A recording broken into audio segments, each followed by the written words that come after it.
il y a juste 2 ou 3 jours, nous célébrons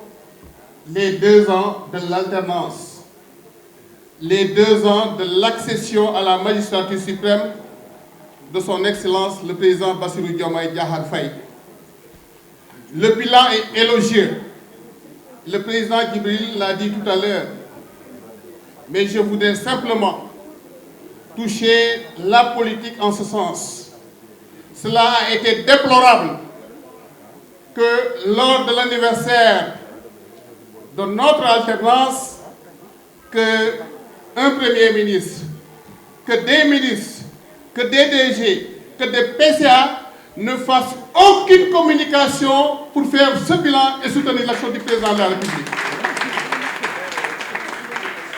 Je pense qu'aujourd'hui, si nous devons chercher à travailler ensemble pour l'intérêt du Sénégal, il est temps maintenant de siffler la fin de la récréation. On ne peut pas porter l'action du gouvernement pendant 2 ans, avoir fait des réalisations, avoir soutenu l'action du président de la République et à l'heure du bilan, véritablement courber les chiffres. C'est déplorable. Et c'est sous cet angle-là que je voudrais remercier la coalition Diomaye Président. Parce que, grâce à la superviseure Aminata Touré, une équipe de communication a été mise en place et à travers tous les plateaux de chaînes de télévision, de radio, la presse écrite, il y avait une production intellectuelle immense qui a su porter le bilan élogieux du président de la République, son Excellence Bassirou Diomaye Diakhar Faye. Et c'est sous cet angle-là également que je voudrais m'adresser à la population de Thiès. Le président de la République honore la ville de Thiès 2 fois. Il vient à Thiès le lundi prochain pour célébrer la semaine nationale de la jeunesse. Il revient 2 jours après à Thiès pour célébrer avec nous la fête nationale du 4 avril. Son Excellence Djeredjef Djokandjal. Thiès a le mérite, et je ne cesserai de le dire, le président Idrissa Seck, il a commencé. Et c'est pour d'ailleurs l'occasion par laquelle je profite pour lui lancer un appel solennel. Le président Idrissa Seck, le Sénégal a besoin de vous. Le président Bassirou Diomaye a besoin de vous. Il faudrait qu'il vienne accompagner son jeune frère et son neveu. Cela, c'est pour l'intérêt de la République. Parce qu'aujourd'hui, il nous faut bâtir une République debout. Il nous faut bâtir un président de la République avec des institutions debout. On n'acceptera pas que les institutions de ce pays-là soient fragilisées. Je voudrais alors dire merci au président de la République. Pourquoi? Parce qu'il a choisi Thiès. Mais dire mes remerciements également au maire de la ville, Babacar Diop. Parce qu'en réalité, c'est parce qu'il a rendu la ville propre, c'est parce qu'il a rendu la ville belle que Thiès est prêt à accueillir. Et la population thiessoise, ce jour-là, ce n'est pas un jour de parti politique, ce n'est pas un jour de la coalition Diomaye Président, ce n'est pour aucune entité. C'est la nation tout entière qui doit être debout pour manifester au président Bassirou Diomaye Faye un soutien incommensurable. J'invite alors les populations, et en particulier la coalition Diomaye Président à laquelle nous appartenons, au nom de la présidente Mimi Touré, j'invite cette population, le 4 avril, à se tenir debout dès l'aube. Fajar bu jotee place bi ñuy defee défilé bi na fees del bek ku yéex doo am foo toog. Leneen li ma ci yokk mooy def nañ ñaari at ba ñu falee président de la République Bassirou Diomaye Faye. Xel mënut a nangu ñu def ñaari at war a def bilan, premier ministre noppi, ay ministre noppi, ay DG noppi, ay PCA noppi, te te yor décret président de la République bu ñu waxantee dëgg waa coalition Diomaye président ñoo dem ci réseaux sociaux yi ñoo dem ci plateau yi pour véritablement wane li nga xamante ne président de la République def na ko fi kon nag li jot na président Bassirou Diomaye Faye pare nañ pour gunge la amul luñ ci ragal foo bëgg ñu jëm fa. Vous avez la jeunesse, vous avez les femmes, vous avez des cadres et ne serait-ce pour Thiès vous pouvez avoir une équipe gouvernementale mbokk yi maa ngi leen di gërëm di leen di sant jërë ngeen jëf. Journaliste cher Thiessois mbokku leaderu Diomaye président bu département Thiès, je voudrais m'associer aux remerciements et aux félicitations, exprimer toute ma gratitude au président Bassirou Diomaye Diakhar Faye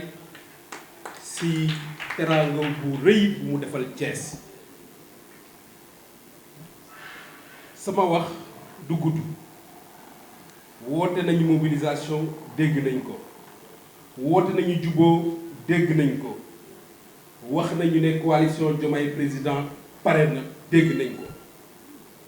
mais sunu président buy ñëw da ngeen may rekk parce que nag Thiès am na ay soxla te baax na fidèle man à ma vocation penser local agir global. Thiès dafa soxla ay infrastructure dañoo woon ñun waa coalition bi ànd ak Thiès waa yépp fàttaliku suñu président il est très informé, le gouverneur est très informé, le gouvernement est très informé, mais am sa soxla am sa yiite fàttaliku sa kilifa nekkul lu aay moo tax la voirie l'infrastructure tali yi Thiès soxla na ko dañ koy fàttali di ko fàttali également nouvelle ville urbanisation baa ngi law xale yi soxla nañu ay infrastructure yu xam ne dañ fay def ay équipement ay usine xale yi mën faa liggéey di ko fàttali Mbour 4 léegi mu def 20 mois xam nañ ne fàttewu ko mais ñaan la parce que c'est des pères et des mères de famille ñoom ba léegi ñu ngi toog di xaar di fàttali yi sunu président relance chemin de fer dañooy ñun associé suñu voix ak ñi di def plaidoyer yépp Thiès bi nekkoon dëkku gare développé par gare mu dellusiwaat jëlaat palasam comme une locomotive du développement économique suñu dëkk tax tam mu mën a jur liggéey pour jigéen ñi pour góor yi pour jeunesse bi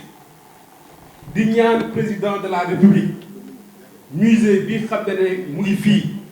mu bàyyi ci xel artisan yi ba xam ne tam dinañ ko mën a réhabiliter Thiès ville de culture dëkk cosaan gisaat seen bopp duma ci guddal am na yeneen mais dama gëm que sunu kilifa buy ñëw teeru bi moom kenn du ko weret kenn duñ fa jiitu mais en tant que Thiessois ñu fàttaliku suñuy yitte ak suñuy soxla lu am solo la di gërëm ñëpp di sant ñëpp di ne yéen jigéen ñi yaakaar bi dafa bëri ci yéen ñun ñëpp ici leaders nous sommes convaincus qu'une bonne mobilisation c'est des femmes debout, c'est des femmes engagées. Donc maa ngi associé wu ci présidente coalition Diomaye président bu département bi madame Sokhna Ndiaye di leen lancer un appel très fort muy baatu góor yi xam ne ñu ngi ci leader yi di gërëm di sant ñëpp jërëjëf merci. du dal yi mu def su ma ci bëggee jaaraat kon waxtu bi daf ñuy xoj amaana sax dañ fiy fanaan parce que terme de réalisation président Ngogo mais fi nga xamante ni fa laay ñëw du ma yegg seegum si teraanga gi mu defal waa Thiès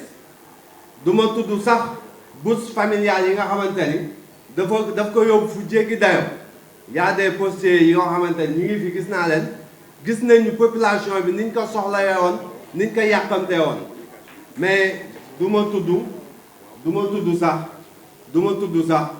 fi mu yéegal fi mu aj prime de logement yi nga xam ni prime de logement daanaka président de la république daf ko def comme salaire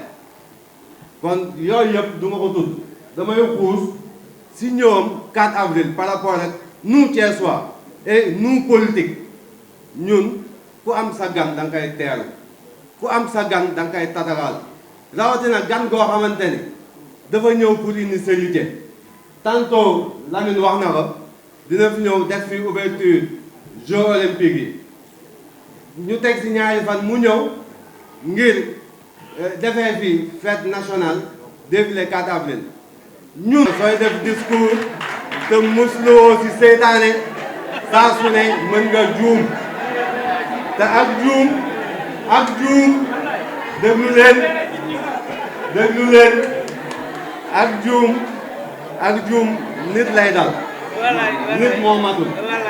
moo tax suñu borom digal sallallahu alayhi wa sallam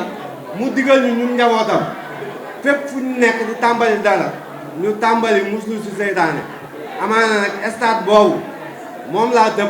moo tax lu ne mënoon na ma fekk si discours bi mais ndokk ba ma teelee dellu si ma ñëwaat si fi ma toll pour wax ak sumay mbokk way politique yi gis nga président de la république su ko ay nit amee ay jikko ñuy doxee ak moom ñun njabootam ñoo ko mën a rassurer damay wax Lamine ñun njabootu président ñun ñooy souffler la fin de la récréation naka lañ koy souffler génnoon nañ fi wax ni mayatuñu benn directeur général mayatuñu benn PCA waaye sax mayatuñu benn ministre wala ngay jiite ab ministre taxaw naan dëkk bi amul autorité wala dëkk bi am na lii am na lee loolu ñun militant de Bassirou Diomaye Diakhar Faye dañ ko effacé catégoriquement léegi du ñu xaar président dàq mais aussi du ñu xaar nit ki démissionné parce que am na ñoo xamante ni du ñu mës a démissionné parce que démissionné ku am jom ak ku am fula ak koo xamante ni ñeme na fa muy dem su fekkee liggéey na lu baax mooy tàmm di démissionné mais ñun coalition ñun les militants les patriotes de Diomaye Bassirou Diomaye Faye ñun ñoo lay dàq ñun ñooy wiccax say loxo kon nag rassurance bi ñuy jox président mooy Thiès dinañu jug taxaw 15 collectivités 15 communes yëpp dinañu taxaw en bouclier dinañ ko teeru dinañ ko tataral man nag yéen Thiès waay yéen laay wax su bis baa veillu bis bi def leen yëf yi ni màggal Touba génn leen seen kër yi xam ni waa Mbour dinañ ñëw si défilé bi lañ bokk waa Ndakaar dinañ ñëw nit ñi dinañ jóge fu ne si Sénégal ndax Bassirou nit ñi dinañ ñëw yéen génn leen seen kër yi jox leen nit ñi ñu lekk jox leen nit ñi ñu naan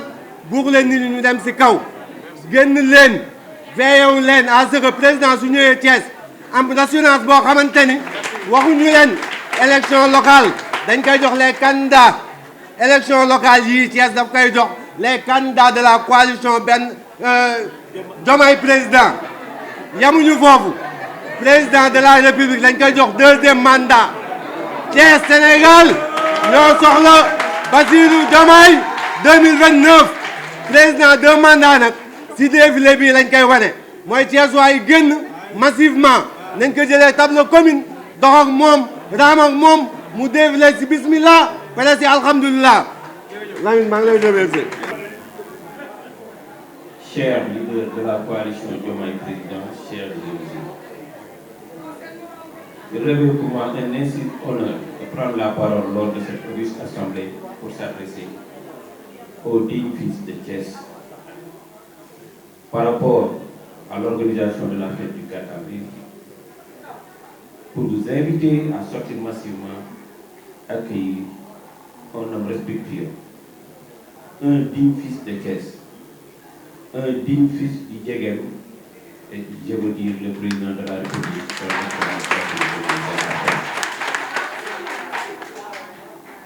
kaddu yi du gudd ñi fi jiitu wax nañ li fi ëpp solo. Président Bassirou Diomaye Diakhar Faye daf ñoo defal lu rëy mu di lan feetu indépendance fii ci biir région de Thiès pour la première fois ci ayam gi. loolu nag li ñaan yëg nag yëg la ko koy fay. yaakaar naa feetu 4 avril bi gouverneur ak militaire yi ñoo koy organiser comme ni ko waxee waaye ñun responsable politique ñun ñoo war a génne mbooloo mi ko war a teertu ba bu delloo mu xam ne kat lim ñu lebal jéem nañ ko koo fay au grand maximum ci li mu mën di wax par rapport ak programme politique am waruñu cee des ginnaaw. bu Sénégal yépp toogoon ñun waa Thiès amuñu raison mu toog di ko seetaan ndax président Bassirou Diomaye Faye man politique boole moo ak moom liggéey moo ma boole ak moom ma xam ko war a mun a wax ci nit ki war a mun a seede ci nit ki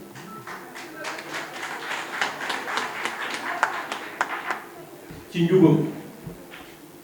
ci am fulaak faydaam ci respecté doomu aadama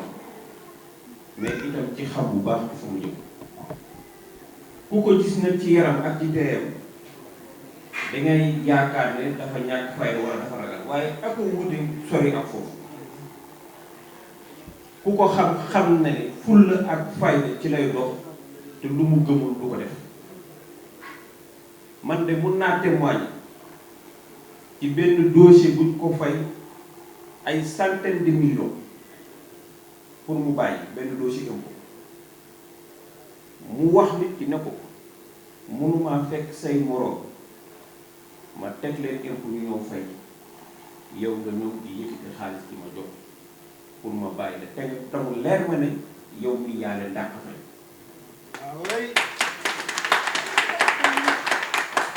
loolu lu ma xam la fekkee ko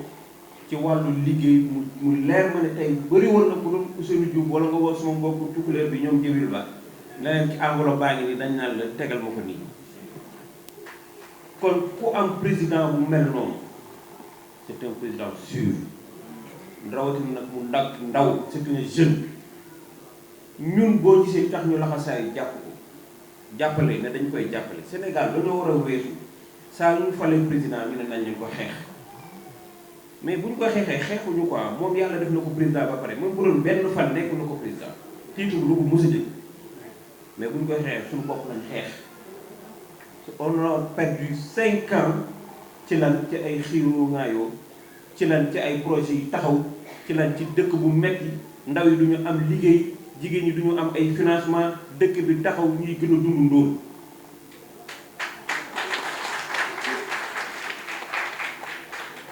kon nag loolu vision boobu ñu dañ ko war a xam ànd ak moom jàppale ko pour lan mu réaliser ces projets comme ni ko maire Habib Dieng waxee Thiès nag am nañ ay doléances mais man bi ma ciy seppi rek accompagner ko waat mu di lan la relance des chemins de fer ndax nag doomu cheminot la mais itam xam la relance des chemins de fer li mu mën a defar ci biir Thiès ndax bu chemin de fer doxee Thiès lépp dox commerce bi dina dox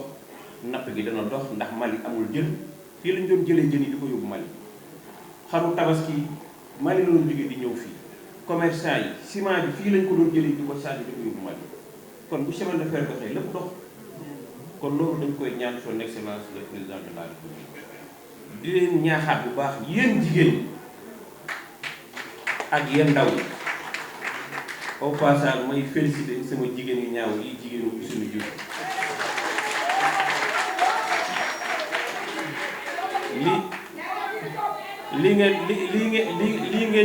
li ngeen def ci mobilisation bi yëguma ko woon sax waaye nag am na ci xorom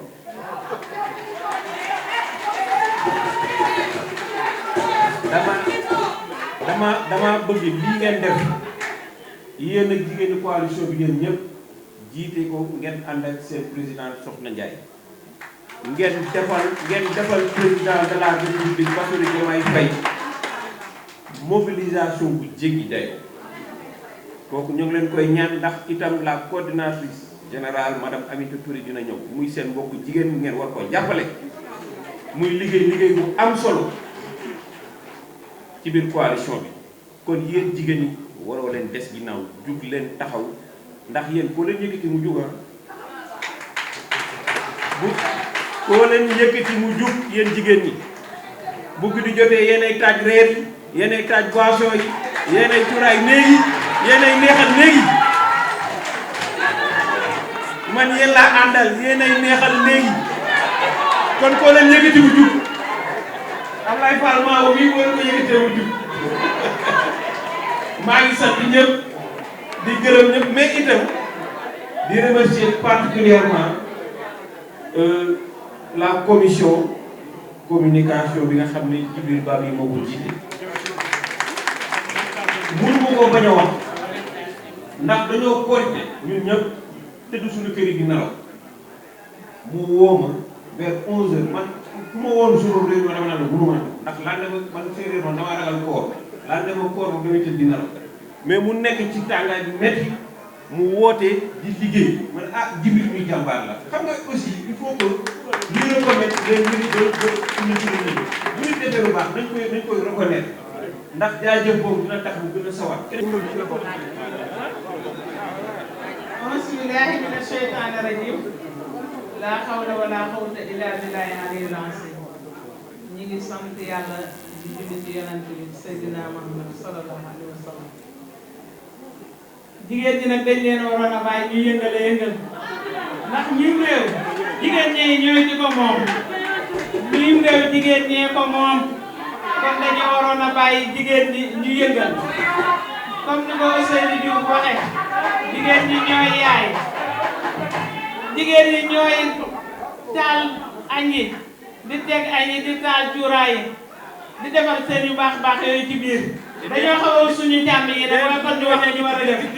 buñ demee ba xaaju guddi nag lépp nga ca kon nag bàyyi noonu li ci des kon nag ñuy sant yàlla bu baax al amin fi nga jaar dana tax pour ñu remplacer la dana def waaye daanaka di dina ci li yonent bi ni uhibul arab li salasa anna arabi wal qur'anu karim arabi wa lisanul jannati ahlul jannati fi jannati arabi Seydina Muhammad mi ngi wax ni sallallahu alayhi wa sallam mu ngi wax ni bëgg leen arab ngir ñetti mbir ndax man yonent bi arab la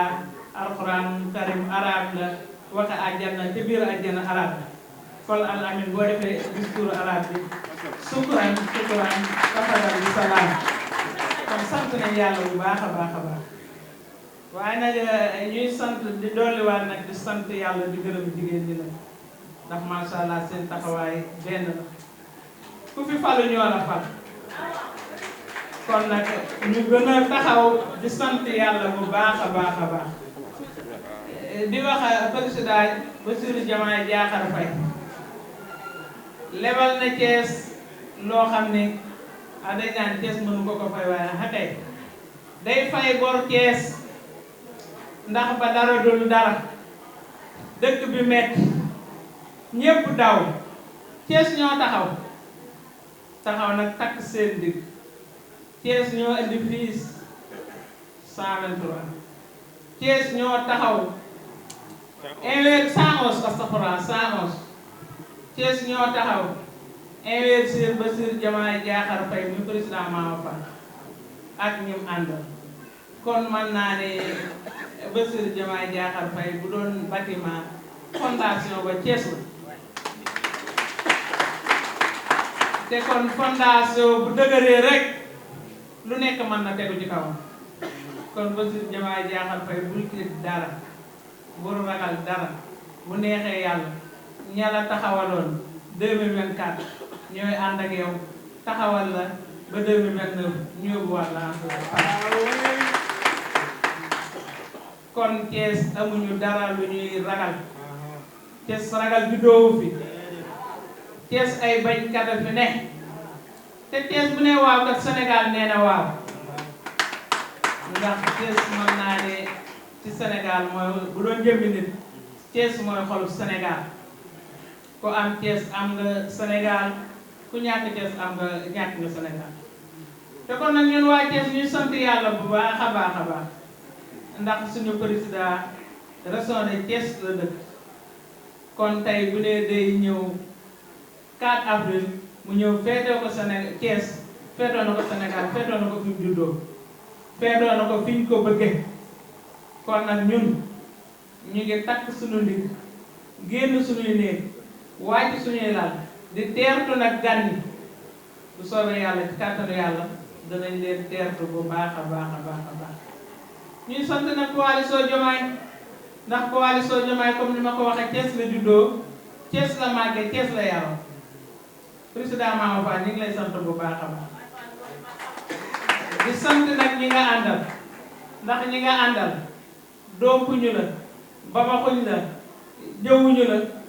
am nga bootaay boot leen waaye nag amoo béjjanu ginnaaw boo leen di jaay kon jaajëf moom ñuy sant nag may sant nag sama jabar ju ñaaw ji nga xam ne moom a àddee madame Kane as jox sama waajee moo ma solal ba ma jekk nag jox ma kol ni ma sàngoor kon ñu ngi koy sant bu baax a baax a baax di ko santal groupement yi ñëw jóge Daaru Salaam ak ñu jóge ne kawar fële taaxi kaw kon ñu ngi leen di sant bu baax a baax a baax a baax ñu ngi leen di sant xëy na heure bi ngeen xaw a kii rek waaye macha allah fi ngeen dikkee baax na kontaan nañ ci yéen torop ku lim juum waaye danañ sant ñëpp di sant ñëpp amuñu kenn amuñu xaaj amuñu seen ñi ngi sant ñëpp di ñaan nag monsieur le président bu ñëwee ñun jigéen ñi amuñu lu dul hôpital régional bu Thiès te hôpital régional bu Thiès mën nañ ne régional bi yëpp ci la ñu ñëw kon bëgg nañ mu yokkal ñu ko ba 3e étage surtout Tandike bi nga xam ne fi la ñuy dem ñëpp di fa nekk bëgg nañ mu yokkal ñu ko ba mu kawee masha Allah di wax nag Adja Mimi Touré moom dañ koy wax rek ci hadis bi ni ubul watani minal himan bëgg sa réew dafa bokk ci ngëm yàlla ndax moom tey bu ko neexoon am na lu ne Europe man na faa toog du ñëw Sénégal ñu di ko ŋaay ñu di ko sànni waaye dafa takk ndiggam ñëw Sénégal fas yéene jàppale doomam Bassirou Diomaye Diakhar Faye waaye ñun jigéen ñeen danañ takku ba dëgër Adja Mimi Touré jàppale fii ci Thiès de ak département bu Thiès ak région bu Thiès danañ la jàppale danañ takku ànd ak yow jàppale la nga jàppale sa doom ba li bëgg lépp Sénégal suñu borom defal ko ñu koy ñaan nag ci financement yi ak formation yi ndax jigéenu Thiès ay jàmbaar la ku leen lebal kan ñu fay la guddi waaye nag bëgg nañ ñu jàppaleen ci formation yi bëgg nañ ñu jàppaleen ci financement état yi bañ mën a liggéey mën a jàppale seeni borom kër mën a dimbali ñëpp kon nag wax dëgg yàlla Thiès daal taxaw nañ takku fas yéene préparé wu jàkkaarloog ñi nga xam ne si ñoo fi nekk ñi nga xam ne si ñooy suñuy góor ñi nga xam ne ñoo la jàppale ñi nga xam ne si daal ñoo féete kaw ñu ngi leen di dénk président Bassirou Diomaye Diakhar Faye di ndaw lu baax di ko teey di ko yàq. asalaamaaleykum mbooloo mi maa ngi leen di nuyu di leen sant di leen balwaat mais di leen ñaan rek soo leen ma mooy Boubacar Diallo ngay ñëw taxaw ci sama kaw sama kanam ma wax leen moom mooy kan Boubacar s'il vous plaît.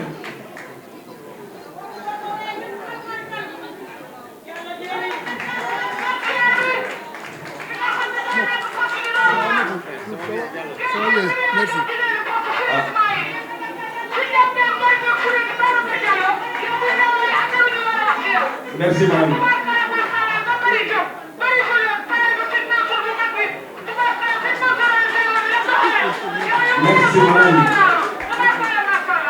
madame on vous adore que Dieu vous adore li am solo mooy dañ ne bëgg nañ la yàlla bëgg na la li am solo mooy lu tax ma woo ko fii man maa ko xam ak coalition yi xam nañ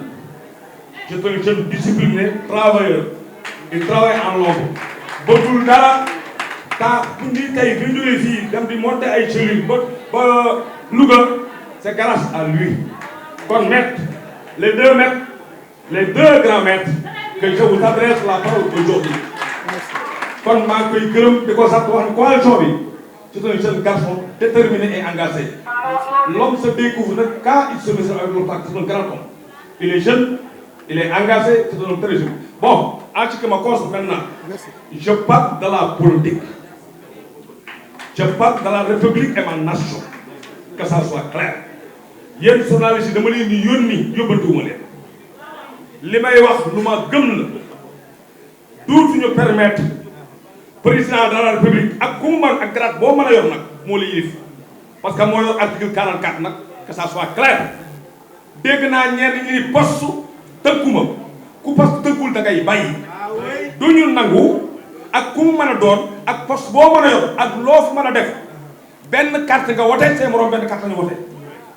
54,28% moo 54,28% moo élire Diomaye Faye sama carte ja bokk carte Habib Bouteiller bokk carte maire de sa bokk kenn carte sa bokk ku ne benn carte nga boo sàccul nag laa wax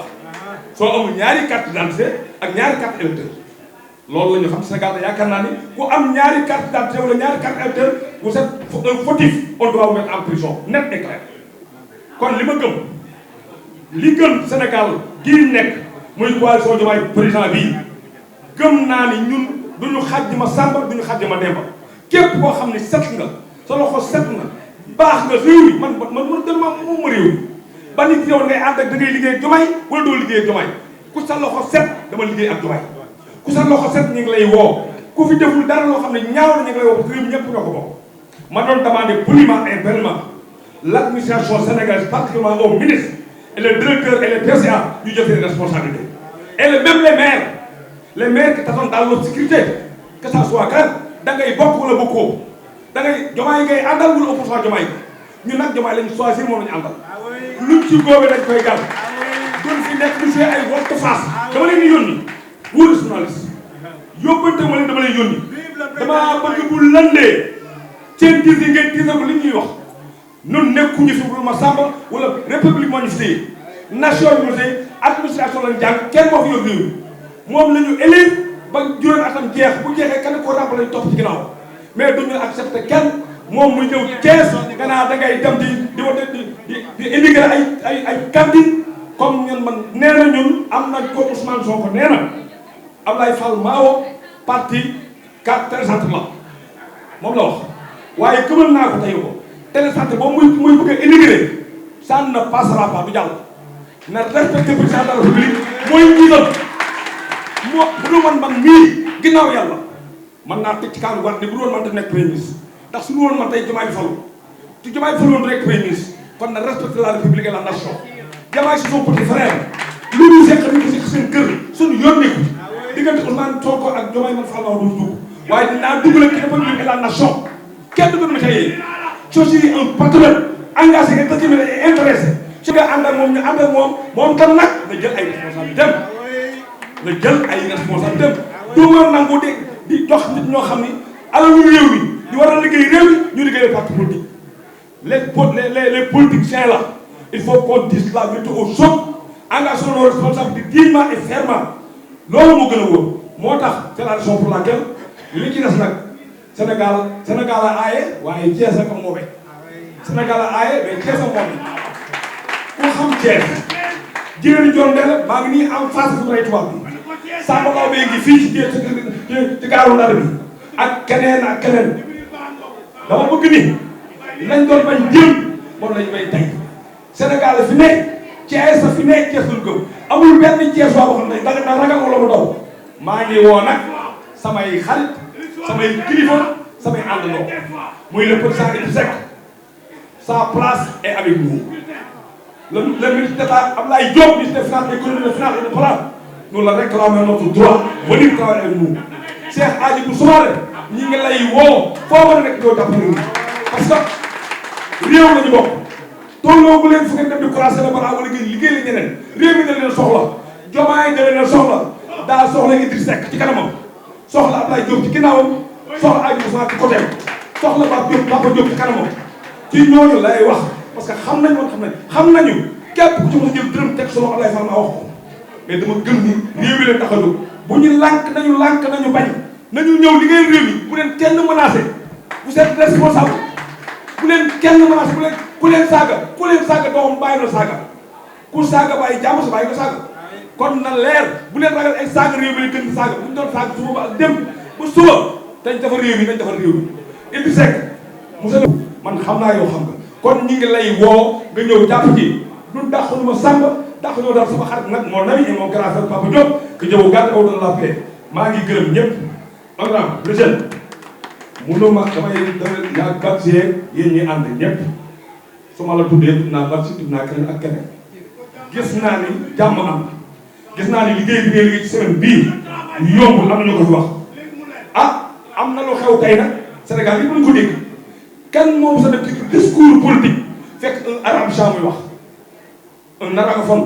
mu wax jël kàddu wax lu rafet bu subaa dañuy toppandoo nag parce que lu mu def waaye journaliste yi nga xam ñu ngi fii tam aussi nekk pour leur porte-parole di defar seen image parce que dañu mon image c'est ma beauté nañu xam ni bu subaa su ko koo fi def keneen dañ la porte plainte te ñun ñoo ko moom keneen moomu ko keneen ki waroon wax ci anglais dafa ñëwul dañu léegi du ñu nangu fu ñu demati joolaay dañuy wax saraxule dañuy wax mankaañ dañuy wax olof dañuy wax séeréer dañuy wax ñëpp dañuy wax parce que loolu mooy réew bu olof bu français am na leneen réew yi développé lépp ñu làkk français kon maa ngi koy gërëm al amin que le tout puissant soit votre sentinelle en tout temps en tout lieu et en toutes circonstances. Je vous remercie. Moussa Sarr, donc je suis le président du mouvement ETIR, Ensemble pour le travail et l'intégrité républicaine. Effectivement, j'étais dans le présidium dans le cadre donc de l'organisation de cette conférence de presse de la coalition Diomaye Président, dont je fais partie. Je fais partie en fait des leaders. Donc nous avons pris l'initiative effectivement de nous retrouver aujourd'hui dans le cadre de la coalition, nous retrouver surtout autour de l'essentiel. Vous savez que la coalition Diomaye Président, autour de laquelle en fait le président de la République, son Excellence Bassirou Diomaye Diakhar Faye, a mis à la tête à Madame Aminata Touré, qui fait d'ailleurs, il faut le dire, un travail extraordinaire de massification. Et véritablement, cette coalition donc prépare un événement majeur, un événement d'une importance capitale, j'allais dire un événement de portée nationale. Cet événement, c'est le 4 avril qui se profile à l'horizon. Et le président de la République, son Excellence Bassirou Diomaye Diakhar Faye, nous a fait l'honneur d'organiser cette fête ici à Thiès. C'est dire donc que le 4 avril, toute la République sera à Thiès. Et je crois que cet honneur-là, on ne pourra jamais assez le dire. Nous en remercions infiniment son Excellence le Président de la République. C'est vrai que si on se focalise un peu sur le parcours de cet homme, qui dit Bassirou Diomaye Diakhar Faye pensera sans doute à Ndiaganiao. J'ai eu d'ailleurs l'honneur d'être son professeur au CM de Ndiaganiao. Qui dit président Bassirou Diomaye Diakhar Faye pensera à Mbour parce qu'il a eu à faire ses humanités au lycée de Mbour. Qui dit président Bassirou Diomaye Diakhar Faye pensera véritablement à Thiès parce que c'est un fils de Thiès. Alors si nous fait cet honneur-là, nous Thiessois, nous ne pouvons que nous en féliciter, mais surtout nous ne pouvons qu'appeler les Thiessois dans un élan unitaire, au-delà des appartenances partisanes, au-delà du fait que, même religieuse, tout le monde, dans un élan unitaire, nous leur demandons véritablement de venir, de recevoir cet auguste hôte qu'est le président Bassirou Diomaye Diakhar Faye, un homme de valeur. Voilà, c'est une fille que les Thiessois, que le président de la République, j'allais dire, nous a lancé. Eh bien, nous allons relever ce défi à la tête.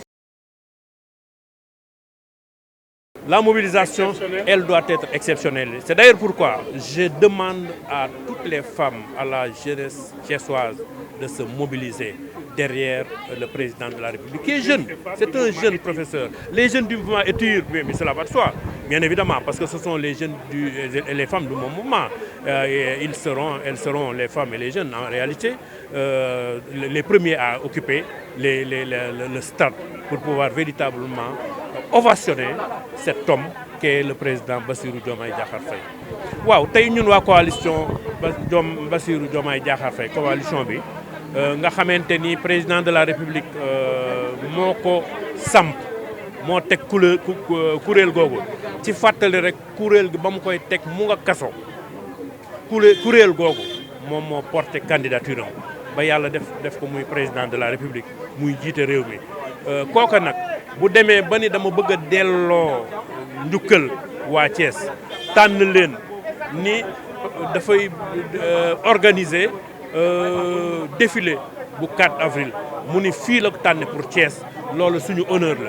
la loolu dañ ciy bëgg mbégte mënu koo weesu teraange mënu koo weesu te ku xalaat Bassirou Diomaye xalaat Ndiaganiao parce que fa la juddoo fa la màggee fa la yaroo foofa la def ay humanité ku xalaat Bassirou Diomaye Diakhar Faye di nga xalaat Mbour parce que Mbour fa la jàngee secondaire ku xalaat Bassirou Diomaye évidemment di nga xalaat Thiès parce que foofu yëpp ci Thiès la donc bu ñu amee doomu Thiès yàlla def ko muy président de la République te ma fàttali Sénégal ba muy Sénégal ba tey bañ jotee indépendance ba tey juróomi nit la ñoo fi doon président de la République moom yàlla tànn ko tànneefu suñu borom la ñu koy rafetlu nangu ko mu tànn Thiès ñëw fi ñun waa Thiès nag dañ ko war a delloo njukkal parce que loolu man de gisuma lu ko gën a rafet looloo tax ñu dajale woon fii ñun waa coalition bi ni dañuy xool naka la ñuy organiser loolu dajale fu xool ñi ñu ci woo ñëpp ñi nga xamante ne dinañ ci mën a participer pour fête gi rafet moo tax politicien ñàkk politique nga diine boo mën a nekk loo mën a doon ci réew mi dañu lay woo ci fête googu parce que gan la ñu am te gan googu dañoo sas te ku la sas yi tamit véritablement li muy xalaat mooy sas woowa nga fexe ba sa waar nga bay ko ci moom moo tax ñun en tout cas man ki nga xamante ni maay président mouvement étire ensemble pour le travail et l'intégrer républicain kenn du ma ci jiitu ça veut dire comme jigéen ñi nga xamante ni ci man la ñu nekkal xale yi nga xamante ni ñu ngi ci sama mouvement mag ak ndaw ñoom ñëpp bu soobee yàlla fête googu kenn du leen fa jiitu te kenn du leen ko gën a préparé te dinañu tàccu président bu baax a baax accueillir ko ni ñuy accueillir buur